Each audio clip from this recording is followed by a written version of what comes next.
So this week we are looking at, do you need a home studio, and if so, what do you need to build it? So on the last podcast, if you did check that out, we did kind of go through the basics of building your home studio and what you would need on a budget. But here we're going to kind of look at a bit more of the importance of it. Does every artist need it?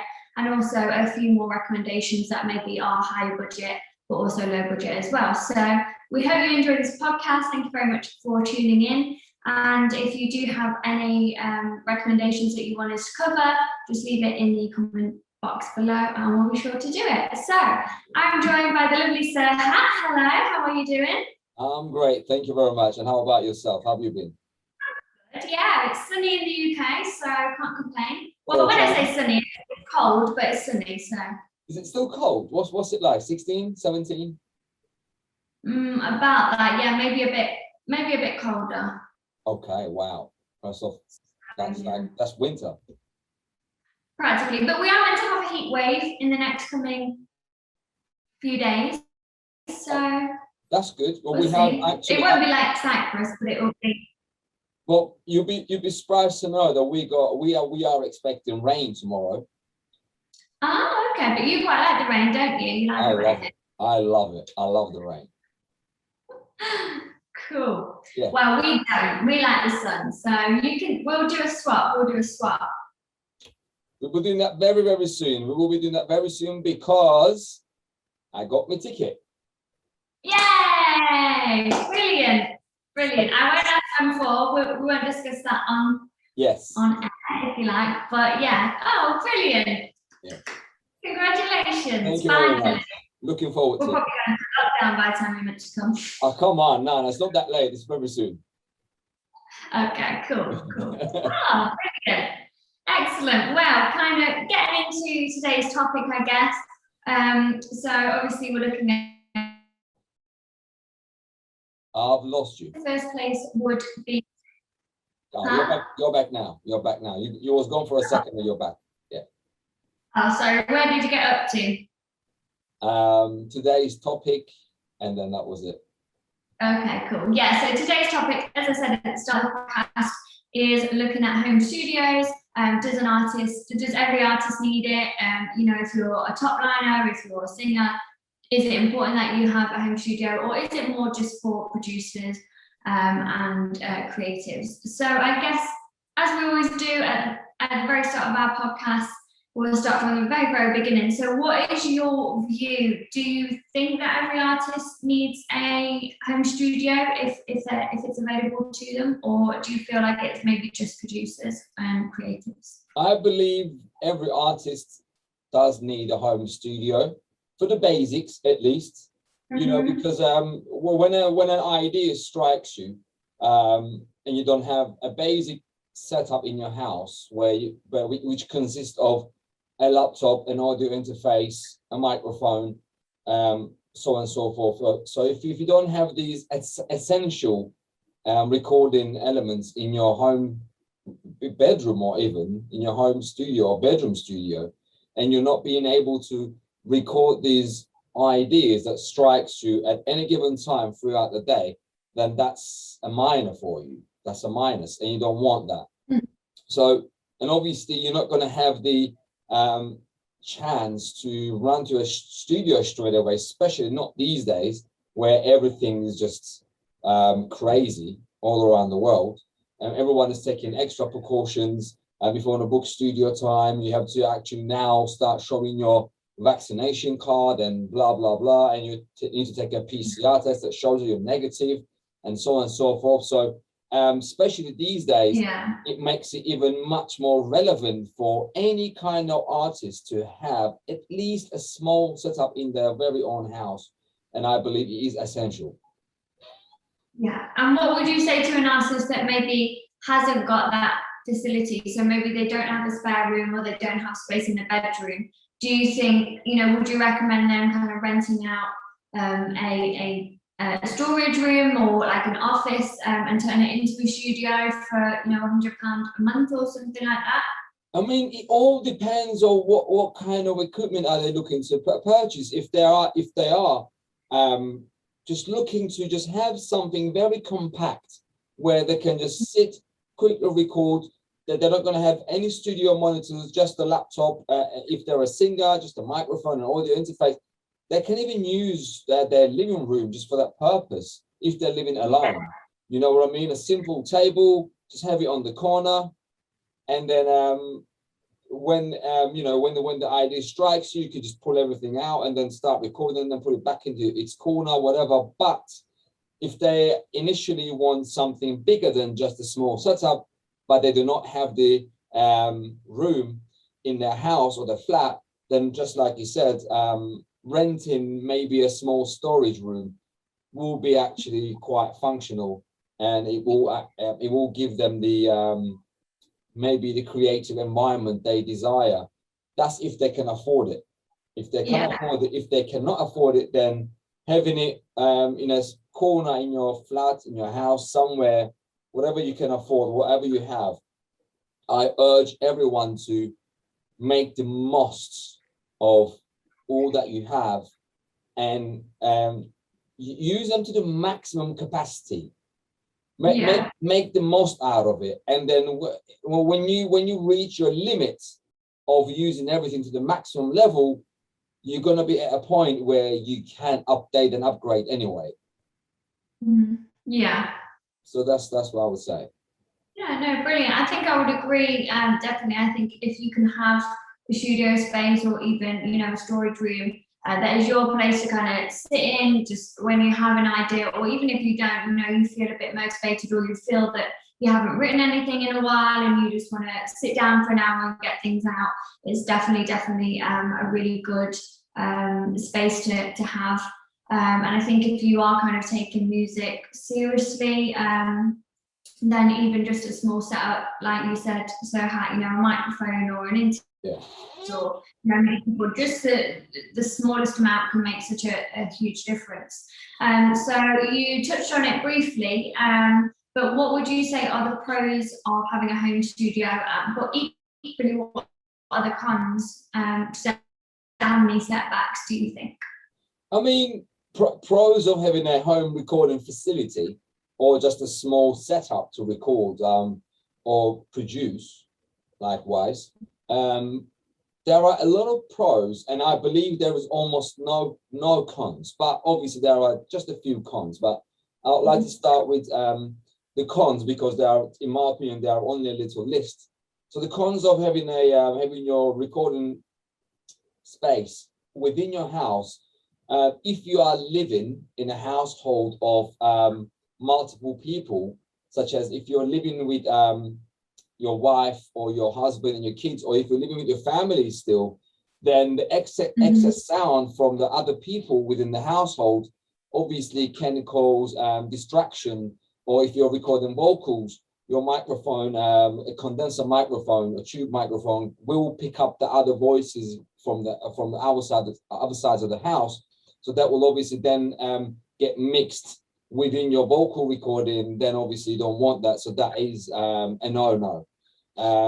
Or having it within your house can also have a con, such as if you're living with people, again, you're not going to be able to turn up the volume as much as you want. And you're not going to be able to record or produce whenever you want, because you have to think about the other people in the house and so on and so forth. To me, these are the cons. Now, pros on the other side, you can legit, anytime an idea strikes you, you can fire everything up, start producing or recording immediately. I mean, as you can see, this is another bedroom in my house. I live alone. I got my bedroom, I got my living room. This is one of the other bedrooms which I turned into a house. By the way, prior to having this space, I had built a studio from scratch. I'm talking about a building, an actual building from scratch. I built it, and cons of having your studio elsewhere is actually, it does cause procrastination. Now, we talked about this many times. We talked about it many times. To me, at least, it was a struggle to sometimes leave the house to go to the studio. And although I built the studio with love from scratch. Everything was done professionally, soundproofing, even the paints. It was all how much I can utilize this room, whatever I do to make myself more focused and blah, blah, so on and so forth. Everything was done with the purpose of motivation and maximum capacity of harnessing whatever they can come out from that room every time I was in that room. But then, like I said to you, the distance was not even long, still isn't long. It's just out there. I can walk to it. But it's just that leaving your house and then going to another place, that to me was like a con. But then this space here, my bedroom was next door. I get up, I do my meditation, wash my face, brush my teeth, put the kettle on, fire everything up, and I'm here right now. And literally doesn't take any longer than half a minute for everything to just go alive, and then I'm in the studio. So to me, having it within your very own space, in my opinion at least, as a producer, because I'm not a singer and I live alone, so I don't have the cons of having people around and causing noise and blah blah blah blah that stuff. To me, having in your own place is a plus plus plus.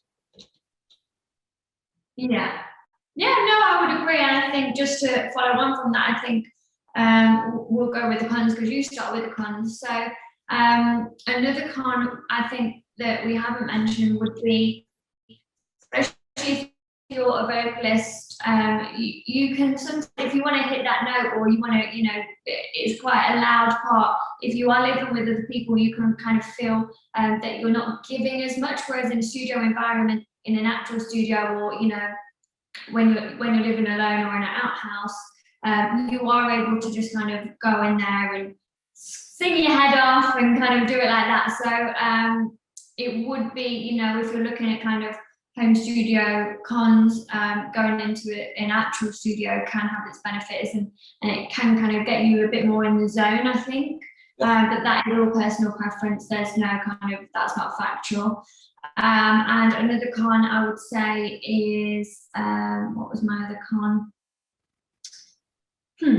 Oh yeah, so it's kind of like you lose that networking element. So, we talk about all the time, go out, network, find other producers, find other sound engineers. But because if you have everything in your home studio, in a way, you're not going into an actual studio, so you're not having that networking opportunity, being able to have the team around you, being able to kind of sort things out there and then. And if you're a vocalist or you're a musician and you're working with other producers or you're working with other musicians, it can sometimes mean that if you can't get them over all at one time to record, then you are kind of waiting on them to record their parts, send it over. And if you've got someone else mixing and mastering, equally, that's someone you're having to rely on, so that can take time as well. So that's just another con, but that can also go into kind of expanding your skill set, what we said in the last podcast. If you're not able to mix, but it's something that you feel that if you knew how to mix, it would really help your career and help you to move on, then just kind of get that basic knowledge for you, so you can happily mix your own tracks. But I think moving on to the pros, it is that a safe environment. On the other hand, I've said, you might not be able to let yourself go. On the other hand, you could feel more comfortable in not watching people watching you through a screen, and kind of just being in your element and able to just enjoy it and have fun. And also, if you're not on a time stamp there. So if you can't do a certain take, it takes you 20 takes to do one bit.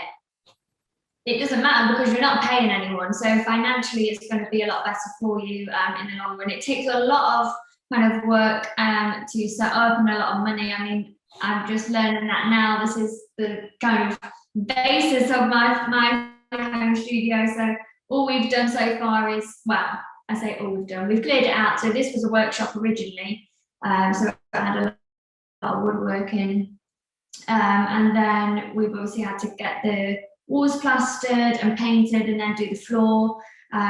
So even that has been it's been time consuming, but it's also been very expensive, and then we haven't even got the bits and bobs to go in yet. So it is expensive, but in the long run it is kind of it's priceless, I think anyway. So yeah, what was my other pros? I think you've covered everything really. It's something that is always there. If you have an idea at 2, 3 a.m., you can just come straight in, and you don't have to worry about waking anyone up if you live on your own. You don't have to be messaging the owner of the studio saying, "Oh, you got me in for a session. I've got this idea," and you record it into your phone so you don't forget it, and then all of a sudden you just think, "Oh, I don't really like the track anymore," so then it's kind of wasted studio space. Whereas if you come in, you record it, you can then decide in the morning whether you like it or not. So it makes it a lot more accessible for you to be releasing music more frequently, which is obviously the aim, and it means that you can put more money into the promotion and getting your track heard by the right people. Definitely. I mean, cool. Just to cover everything up one more time, imagine every time you're willing to go to studio to record a new song, or you want to, at least as a producer, I can mix and master. I'm good with that. But prior to me being able to mix and master, I was always hiring some next engineer to mix and master my songs. So imagine how much money I've spent on mixing and mastering. I could have set up another studio. That's a fact. That is a fact. And while I was spending money on mixing and mastering, I was avoiding learning mixing and mastering. I was like, I'm a producer. I'm not going to mix. I'm not going to master. I'm not going to waste my time with all of that stuff. I'm a creative person. I was fooling myself.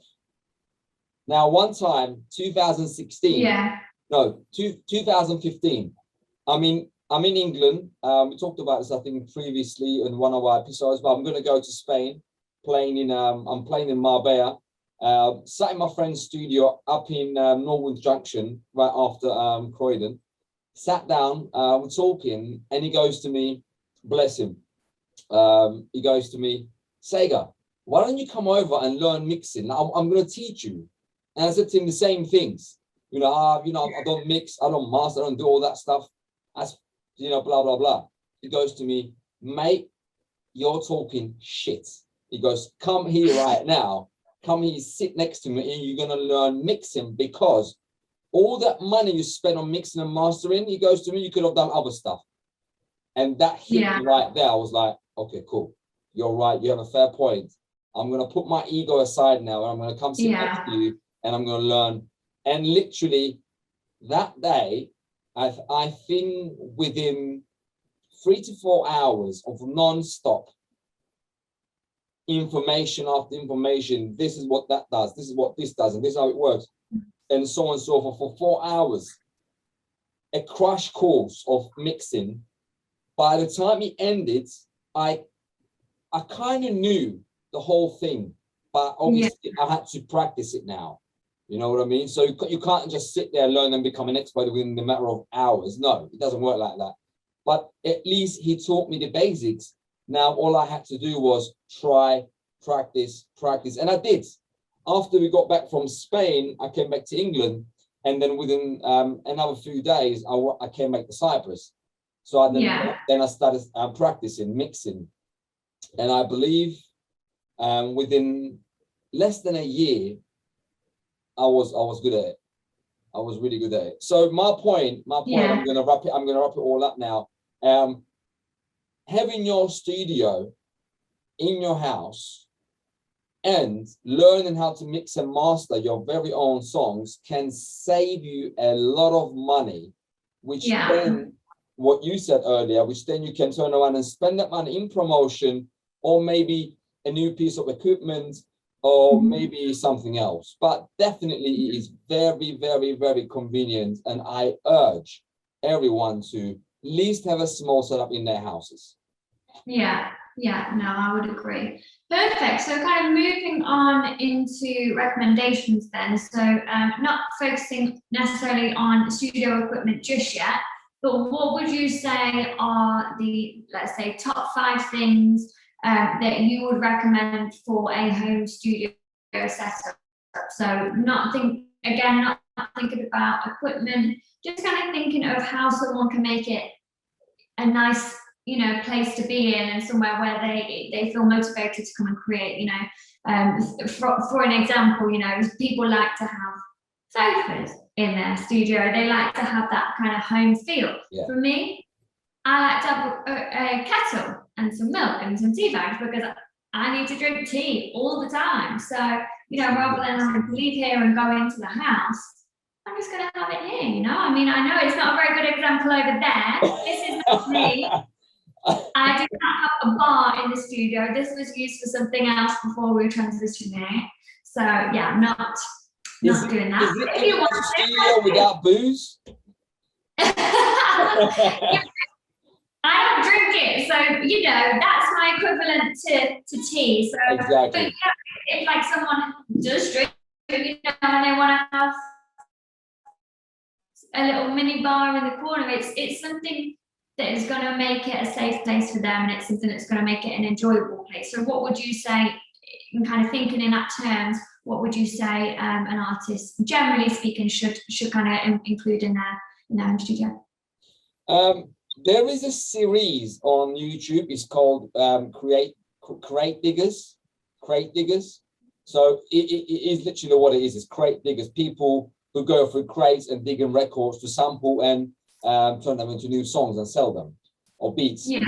Yeah. So in this series of crate diggers, I've noticed something very unique, and each to their own. Each producer's studio, crate diggers crew went to record the artist in their very own creative elements. Mm-hmm. We checked out their studios, obviously, and you look at the video and you start seeing these some occasions some absurd elements in the studio. Like some guy had a shisha in their studio. Not necessarily he was smoking it, but it was there, and he's like, I like that, So the answer of your question, in my opinion, is whatever makes you feel good about yourself, whatever makes you feel, whatever makes you bring more creativity from within, so you can actually transmute that into music, then have those objects, and there is no limitation. I mean, you can't see it properly, but on these white shelves here, I have my Star Wars collection. Yeah. I mean, every single shelf has something to do with Star Wars, and I have vinyls here and there. I got toys on my monitors. I got toys all up on these shelves, because that makes me feel, I don't know, I guess it's just the inner child, and it actually brings out the creativity, the productivity from inside. And that's what I have. Some people might have, I don't know, I can't think of anything right now, but mugs. Maybe you have mugs hanging from the ceiling, or you got planes or toys, something. Whatever brings out your creativity and helps you elevate to the maximum level, have those elements in your studio and mix and blend with them. And some people have lights, the LED lights, all over on the roof, on the ceiling. I mean, on the ceiling, across the ceiling, everywhere. Yeah, some people have posters. I don't know what kind of music posters or movie posters or stuff like that. Yeah, there are a lot of things you can actually hang in your studio, just as long as they're not preventing you from making music, but the opposite direction, they are pushing you to make more music and become more creative. Yeah, no, absolutely, I would agree. I think it's different for each artist, and every single person is going to have something different in their studio than their friend or the next person. So exactly. It was kind of interesting to hear you say that. For me, I think looking at kind of if it is a bedroom studio, how can you separate the two? How can you have your studio and then your space where you're going to relax, you're going to chill out, and just kind of designing your room in that way. So although yes, you've got a room with two purposes, it is still kind of separate, because I think it is really important that when you're having your downtime, you're not working, you're watching Netflix, or you're doing whatever you're doing, reading a book, it is important that kind of all those distractions are gone. So if if it is a bedroom studio, as I say, just try and find a way to split them between work and just chilling out and relaxing. I think also in any aspect, if it's a bedroom studio, if it's an actual room, posters, people who have inspired you, maybe vinyls, people are framing their favorite vinyls at the minute, which is really nice. And just kind of creating an ambience or just a safe place where you feel most inspired, where you feel most creative. And actually, it could be 3 a.m. in the morning and you're happy to be there, and it's not, oh, it's 3 a.m. When you're at work and you think, oh, it's 3 a.m., kind of thing, where you think, oh, I want to go to bed. But separate and be in a place where you really enjoy it is quite good. Especially having a sofa in there, you might be working with a lot of people, so allowing them to kind of sit down, relax, and feel comfortable as well. It's not just about you. If you are going to bring other musicians and other producers in, you want them to feel as comfortable as you do. That's why it does work having a drinks cabinet, or at least a kettle, or something like that, or bottled water in the fridge. Just little things and little elements that make you feel safe, but also make other people feel safe. And yeah, the world's your oyster, really. You can have candles, you can have plants, just anything that kind of makes you feel happy and connected with music. Definitely. So moving on to what everybody is here for, I'm sure. What are your recommendations for let's start on, we touched on a budget really last time, but kind of we'll go budget to mid-range equipment, and then we'll kind of do it on a higher range. In my opinion, I think we briefly touched on the subject last week on our last podcast, briefly, but going into details, I'd say a laptop or a computer is definitely the key element. That's a fact, so 100% fact.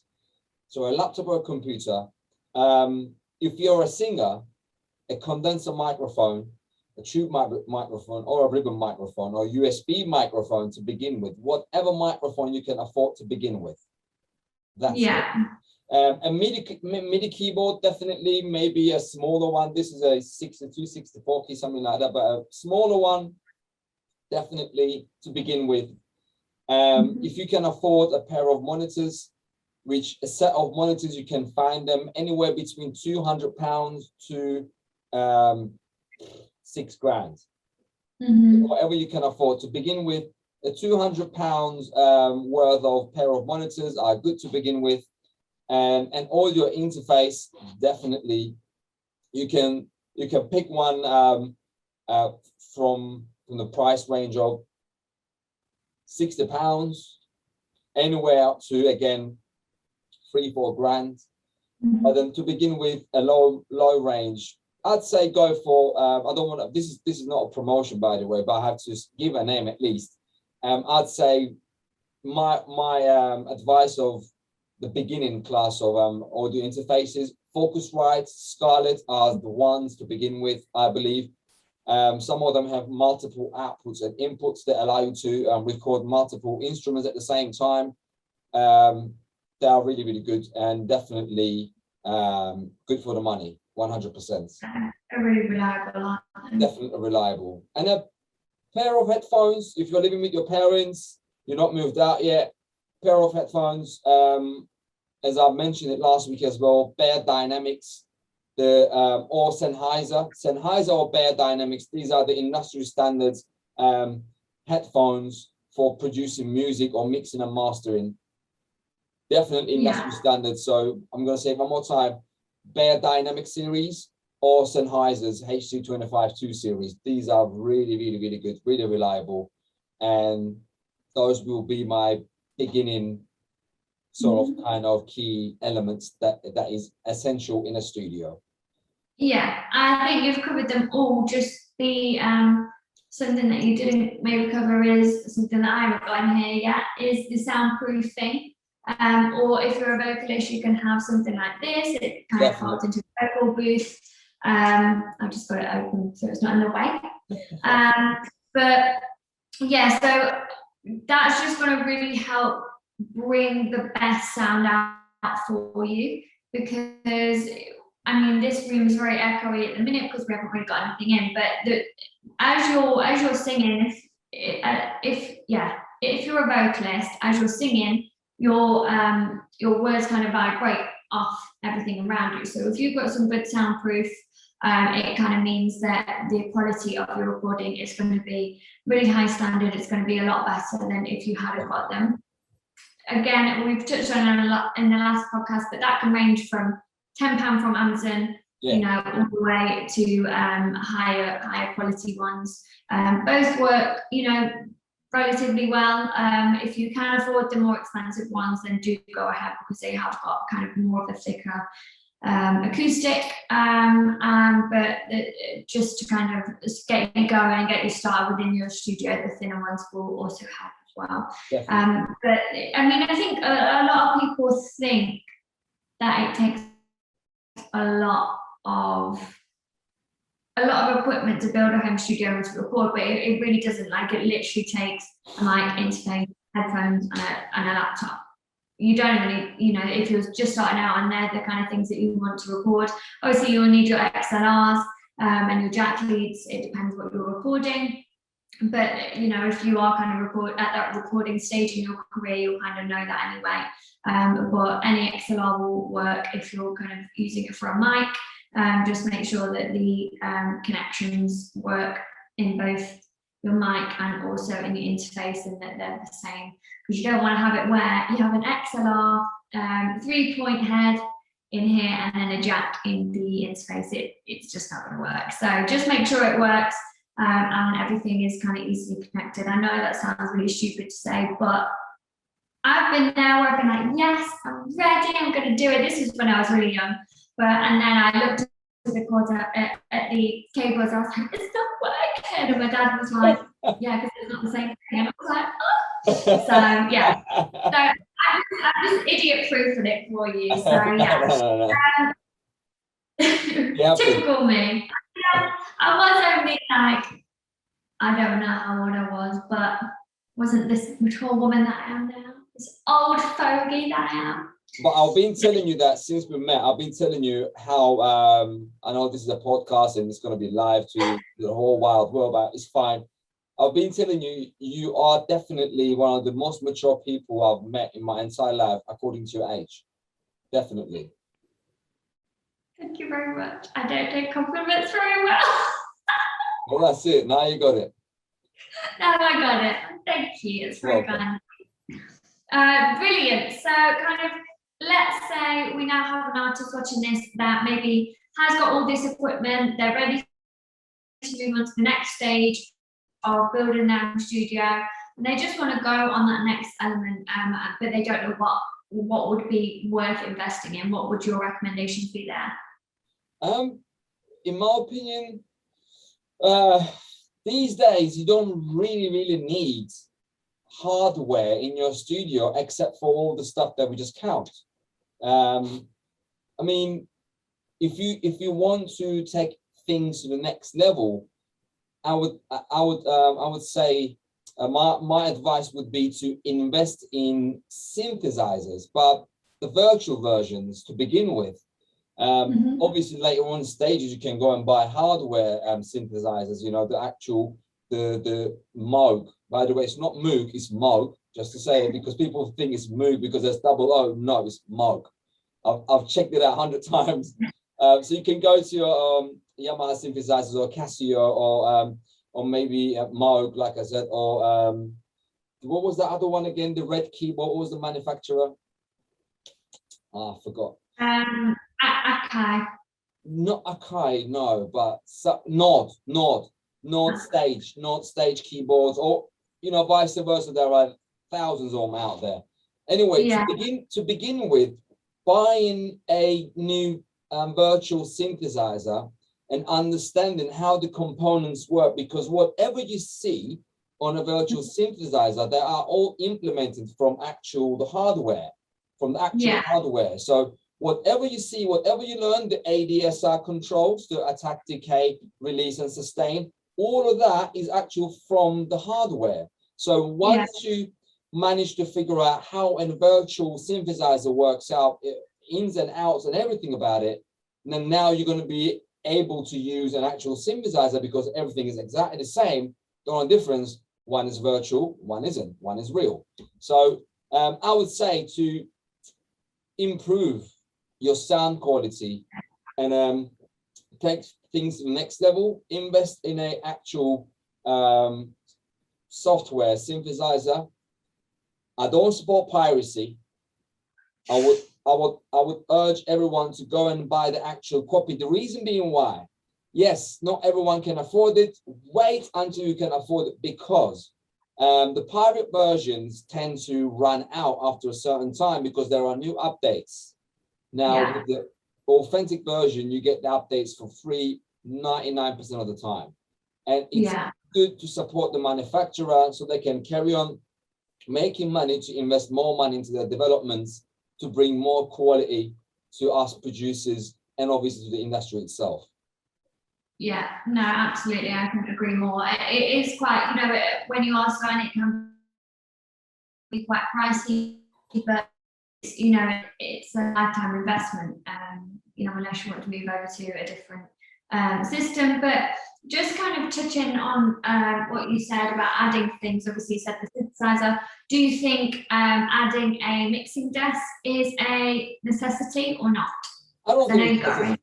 I do not think it's a necessity. I have one right in front of me, and I must have, yeah, remember, and I bought this from England and I shipped it to Cyprus. Actually, it's been about, it's a Soundcraft one. I do not think it's a necessity unless you are recording multiple people or instruments at the same time. If you feel that, sorry, I'm sorry, you go.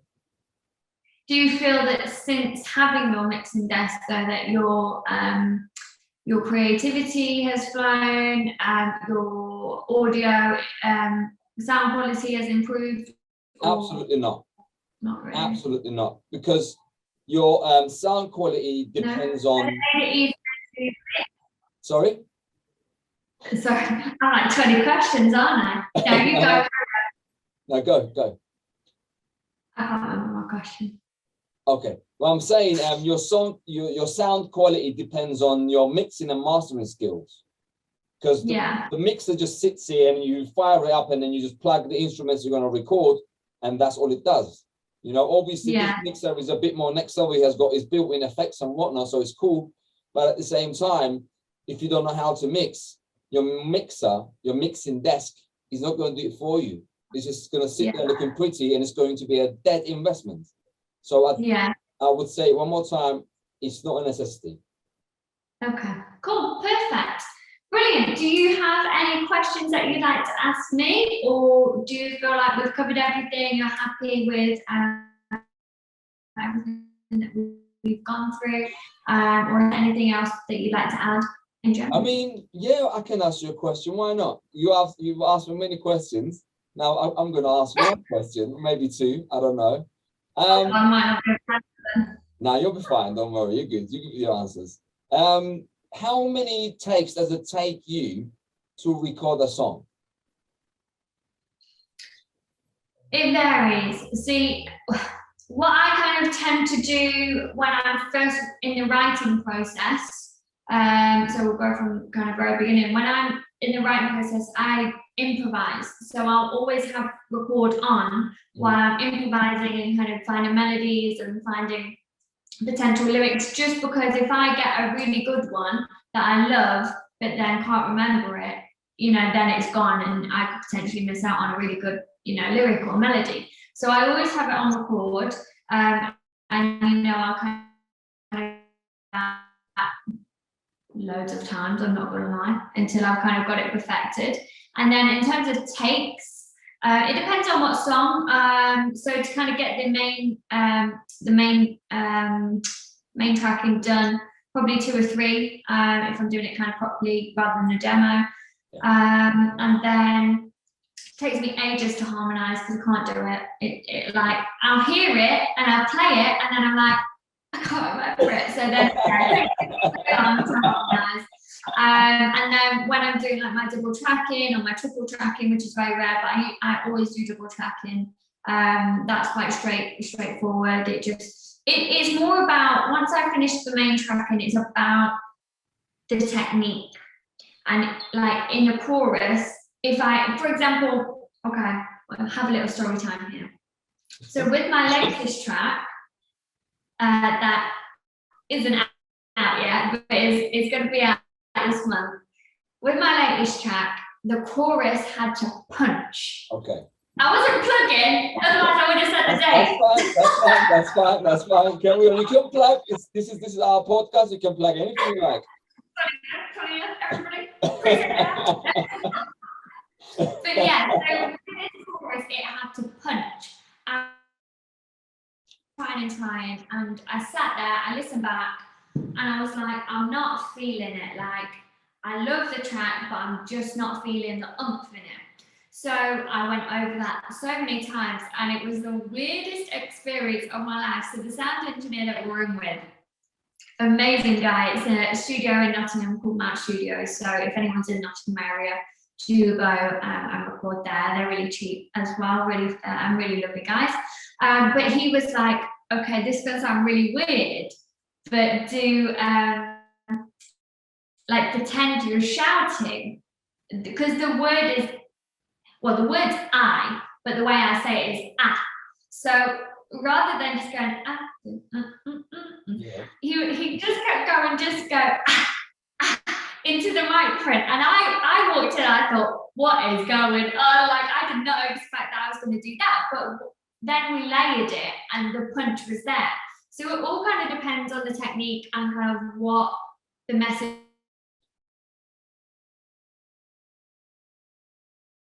To your question, I'll try and wrap it up. It varies. It can take, for a main, it can take 2 to 3 takes, or it can take 10. It just varies. It's all dependent on what the message is and kind of the technique of it. So, but what I would say is, if you're someone who is recording and you're panicking about the fact that it's going to take loads of takes and you need someone there to guide you, don't worry. It can, it's not a live setting, and that's why a lot of people do prefer the studio setup, because you can do it as many times as you like until you get it perfect.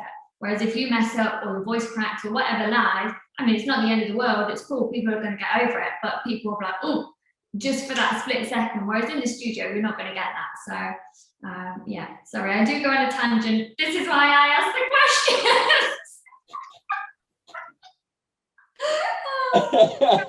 question. That's fine. I like your answer. It's quite detailed, definitely, and it's nice to know that it varies the amount of takes that you might take in the recording process of a song. Right, that was my question.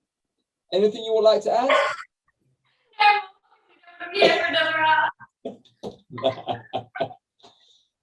Cool, no, brilliant. So I hope that to everybody listening and watching, we have kind of covered everything that you need for the basis of video and the importance of having a home studio if possible. Obviously, we're not saying go out now and purchase everything. It is, we say it all the time, but it is an investment, but it is also something that you need to make sure that you're financially stable with. We don't kind of want you to go out, get loans and get yourself in debt. We're not advocates for that. We're just here to help musically. So if you can afford it, definitely go do it. But even, make that your goal for next year. If you can't afford it now, and you're going into studios or you're having people mix and master, maybe just start there. Find a way that you can start to learn how to mix and master yourself. It's about just setting these little goals that are going to really help pay off in the overall goal. So I hope you have enjoyed it, and we've enjoyed chatting about it. And as I said at the start of the podcast, if you do have any questions or you do have anything that you want us to cover in a podcast, then just either messages in the comments below or messages on Instagram. It's Diverse Beats Promo. So thank you very much. We'll see you next week and have a lovely week. Thank you very much, and see you guys next week. Bye. Bye.